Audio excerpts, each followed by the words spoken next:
Hello and welcome to Louise Singleton Creations. A couple of weeks ago I was lucky enough to be sent 4 brand new moulds from Boowan Nicole, and I've only just had chance to have a go with them. I was dying to try them out, and so today I'm going to be making 4 different candle jars, but I'm not going to be telling you what the design is or giving you any sneaky peeks. You have to wait until I demold them, so I'm keeping you in suspense today. If you would like to see the new designs from Boowan Nicole, stay tuned and enjoy the video.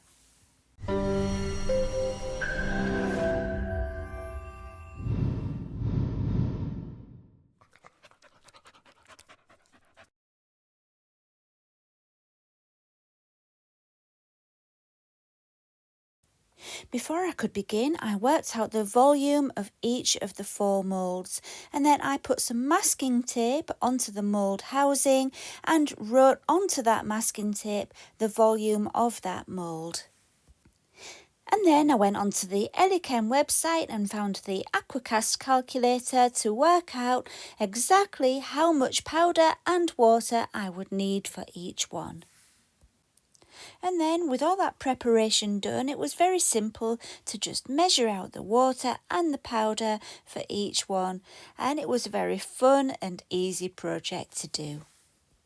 I'm making 4 jars today, and I won't be showing you the measuring for each one because that would be boring. So anything you want to know about the mixing, you're going to see it now. I like to use a silicone jug. I always measure my water first and add the powder into that. You might have just noticed I had my weighing scales in a plastic bag to protect them. Yeah, that does help a lot. And here I've got a silicone mixing spatula to give it a really good mix. I do like using that particular spatula. It works so well, and over time it's got quite bendy at the end, and that means I can squash any lumps down on the base of the jug, and that really helps a lot. The funny thing is, with each of the pots I made today, every time I mixed up my Aquacast, I needed to add a touch more water, which is absolutely fine, no problem, you can do that. It was just interesting to see that had happened on each one, and I do wonder if it was something to do with the heat. We're having a bit of a heat wave here, and maybe the fact that the water was slightly warmer, it thickened up the Aquacast a bit more. I'm not sure, I've never experienced it before, but then again, we don't experience hot weather here very much either. Once that was thoroughly mixed, it was time to add the pigment. I decided to use Ocean from Homeware Design Co. on Etsy, links in the description. I thought that colour would work nicely for this particular jar. I just added a little bit because this time I was trying to keep my colours quite pale and pastel. And this week I decided to go for solid colour. I just felt that because the jars already have a lot of detail in them, it might make them look a little bit over fussy somehow if I had marbled effects or terrazzo or anything like that, any special effects. I didn't want to do that. I just wanted to keep it nice and simple. And then it was time to fill the mould. For my first 3 jars today, I'm going to be using my vibration plate, and that helps bring the bubbles to the top, and you don't need to tap the sides of your mould as much as you would do if you weren't using the vibration plate. So that's why I've left the mould housing on. I don't need to be tapping the sides of the mould as much because of the vibration plate. Am I repeating myself? I think I'm repeating myself anyway. You'll see on the 4th one that I don't put the mould housing on until the end, and we'll see what difference it makes in the finished piece.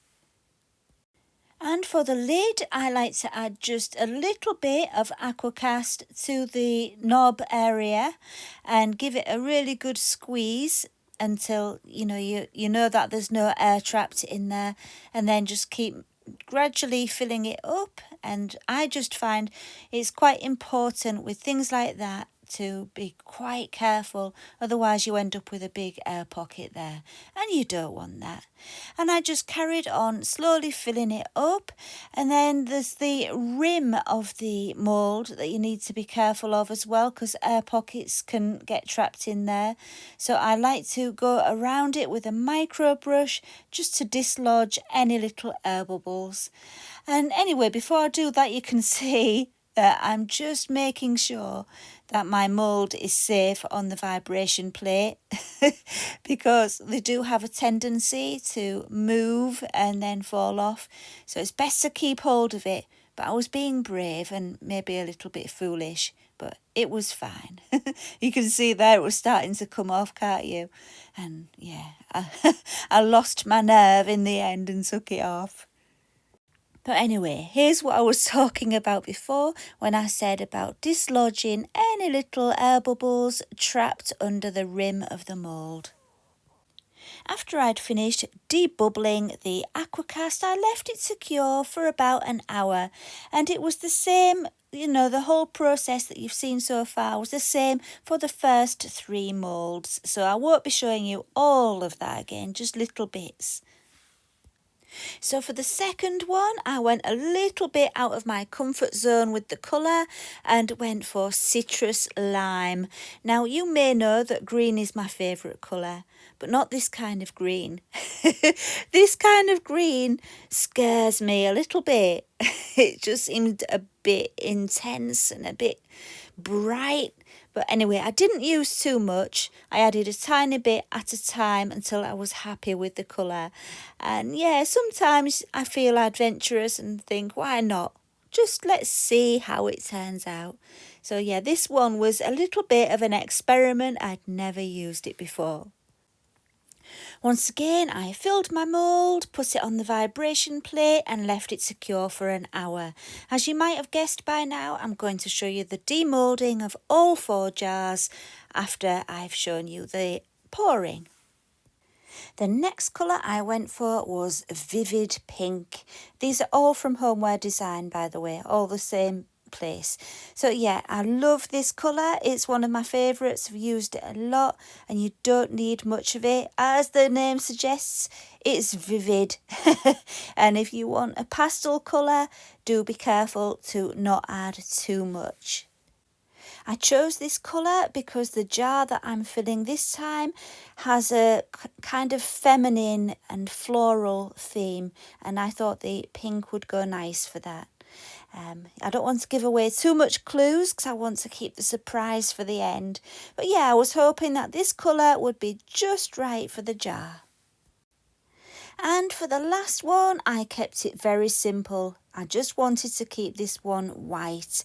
And as I said before, I didn't use the vibration plate for this one. I was thinking that I'd done this one without the mould housing on, but I didn't. But yeah, it might work. It might have worked better if I'd taken off the mould housing so I could give it a really good squeeze, from both sides. But anyway, what you can do while the mould housing is on is pick it up and squeeze from the inside, because obviously it's hollow and you can get your hand on the inside of the mould and give it a really good squeeze that way. And that is what I did. So it's still, it got a good bit of manipulation to get rid of any pockets of air. And yeah, we will see very soon how this one turned out. Right, it's demoulding time, and here I'm just showing you that all the excess aquacast went into one of these pocket folder things, and yeah, then you can just break it all up and use it for terrazzo flakes later on. Anyway, let's get on with the demoulding and see how these beauties turned out. Now, as you know already, we have the magnetic mould housing, which is just awesome. With those magnets, it just clips together so easily.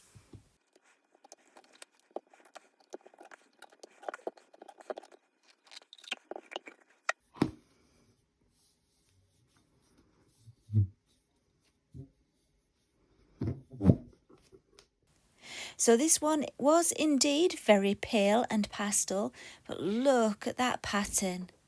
Wow, there are a few pockets of air trapped in there. I should have left it on the vibration plate a bit longer, but still, I love it. Let's have a look at the lid. So the lid is the same for all 4 of the jars in this range. And I think they've done a great job at the design of the lid. It's very simple and smooth, but elegant looking at the same time. And in case you're interested, this mould was called Garland Drapery. And isn't it beautiful? I really love the style of the design. Yeah, very sophisticated looking. Let's have a look at the green one.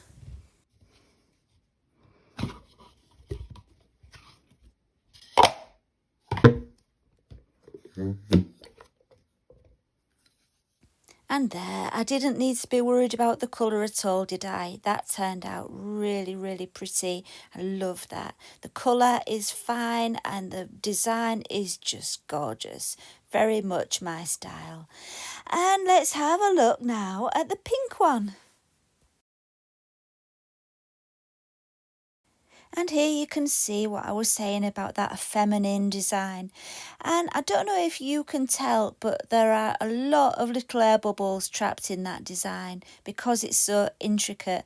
I actually think that it would have been better not to use the vibration plate and to just tap the sides, maybe without the mould housing on, just like I used to before I got the vibration plate. I don't know, I'm just not sold on that being a good idea. I really don't know. Another thing I discovered was that I hadn't realised the detail right at the bottom of the jar, and I kind of messed it up by not filling the mould all the way to the top, and I didn't take enough care with that. And as you can see, that rim on the bottom, which I hadn't realised was there, is uneven. So if you get these moulds, please do make sure you fill the mould all the way to the top. And last but not least, we have the white one. And I had a feeling this one could be my favourite. Not just because it was white. I mean, I do love the simplicity of white, I really do. But the design, I mean, that design, wow. Absolutely gorgeous. And this one's called Cathedral Light. And if you remember, this one was a little bit of an experiment. I didn't use the vibration plate, and really there's not that much difference. There's still a few air bubbles trapped in there, but it's not too bad. So all that was left to do was to seal them, and I had this kit from Boowan Nicole that I wanted to try out. It's the Seal and Shine kit, and they also sent me the sealer application tool. The gloss sealer kit comes with the gloss sealer, 4 different pigments that you can add to the sealer, a measuring spoon and detailed instructions. The sealer application kit came with a silicone jug, a foam brush and a nylon brush. Now the wonderful thing about this gloss sealer kit is when you add the pigment to it, it's going to colour it. And when you apply it to your finished piece, you get a beautiful pearlescent lustre to your finished result, and it really does make a massive difference. And of course you have the option, you don't have to add any pigment at all. It's just, if you want to add something extra to your piece. I actually only used the pigment on 2 of my pots just to demonstrate how it looks. Now, I did find that the results were a little bit patchy. I don't actually think that's anything to do with the gloss sealer. I think it is to do with me not leaving my pots to dry out for long enough. This is the next day. I think it needed longer, and that's why it's an uneven finish with the gloss sealer. But anyway, I kind of like that, that it's patchy. It makes it look like a natural patina, and it kind of works for me. It's darkened it as well, hasn't it? The blue has darkened with the gloss being applied. So yeah, I was really pleased with the way the blue one turned out with the mica powder in the gloss. However, I wasn't so pleased when I did the next one. let's have a look at what happened to the green one. So for this one, I decided to add some gold. I think I possibly just added a little bit too much gold and it didn't turn out subtle enough for my liking. But I also had another plan. My plan was to just add a little bit to the brush, scrape off any excess on the side of the silicone pot, and then try to just apply it to the raised area of the design to see if I could just cover the gold stripes. And it started off okay, but then I started to mess it up a bit, and I had another plan. I decided after that got a little bit messed up to just colour the whole thing in gold and take off the excess off the raised areas. So it was the other way around really. And in theory, it was a good idea, but I just wasn't all that pleased with the finished result. But you can make your own mind up on that one. At the end of the day, it may have looked better if I hadn't done anything to it, but you've learned an idea because you might be able to implement this technique and make a better go of it than I did. I think it's got potential. Anyway, so for the pink one, I decided to just use the gloss sealer with no pigment. And I really loved the nylon brush that came with the application kit. It's just the right kind of firmness and it worked really well. However, I did want to try using a cloth to see if I could work quicker. I do find that you need to work really quick to get it all covered before it starts to dry when you're sealing with anything, not just this kit. Whenever I seal using a liquid sealer, I don't like for it to start to dry out before I've finished, because then you get marks where, the wet and the dry join together. Does that make sense? I don't know. But yeah, I did use the brush for the detail on this because the cloth just wasn't going to get in there. And so I decided to use the pink one for making a candle. I'm sorry the picture's a bit blurry. I think my lens had steamed up a little bit in the humid weather. Anyway, I'm using Boowan Nicole's candle wick placement guide. There you can see it's got a really strong magnet in the middle. And with the guidelines printed onto it, you can centre your candle jar perfectly. And then when you add your wick with its holder, it will automatically be centred because it will be attracted to the magnet on the placement guide and it will be nice and central. I'm using a wood wick for this one. I melted some soy wax, added some fragrance and poured it in. I think these work perfectly as candle jars, but you don't have to be limited to only making candle jars. I think they'll be ideal for storage in my craft room. That's why I only made one of them into a candle.